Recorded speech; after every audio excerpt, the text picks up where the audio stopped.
భారత స్వాతంత్ర ఉద్యమ పోరాట యోధుడు తొలి ప్రధాని పండిట్ జవహర్లాల్ నెహ్రూ పోరాట స్ఫూర్తిని నేటి యువత ఆదర్శంగా తీసుకోవాలని ఎమ్మెల్యే మురళీ నాయక్ కోరారు. మహబూబాబాద్ జిల్లా కేంద్రంలో కాంగ్రెస్ పార్టీ ఆధ్వర్యంలో నిర్వహించిన నెహ్రూ జయంతి వేడుకల్లో ఎమ్మెల్యే పాల్గొన్నారు. నెహ్రూ విగ్రహానికి పూలమాలతో ఘనంగా నివాళులర్పించారు.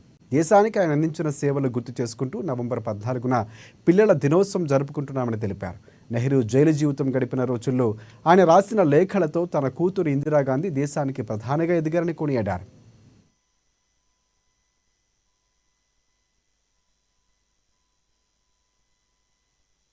జవహర్లాల్ నెహ్రూ గారు చేసింది ఎంతో ఉంది. స్వతంత్రం రాకముందు వారు గాంధీ గారితో కలిసి అనేక ఉద్యమాలలో పాల్గొని బ్రిటిష్ వాళ్ళ దాటికి బలై ఎన్నో సంవత్సరాలు జైల్లో గడిపిన ఉదాంతం మనం చూసాం.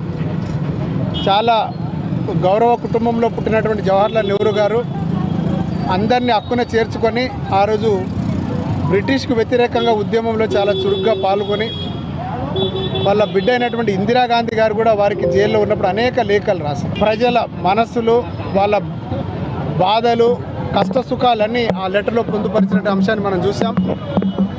మన 1947వ సంవత్సరంలో స్వతంత్రం వచ్చిన తర్వాత మొట్టమొదటి ప్రధాని మన గౌరవ చాచా నెహ్రూ, జవహర్లాల్ నెహ్రూ గారు.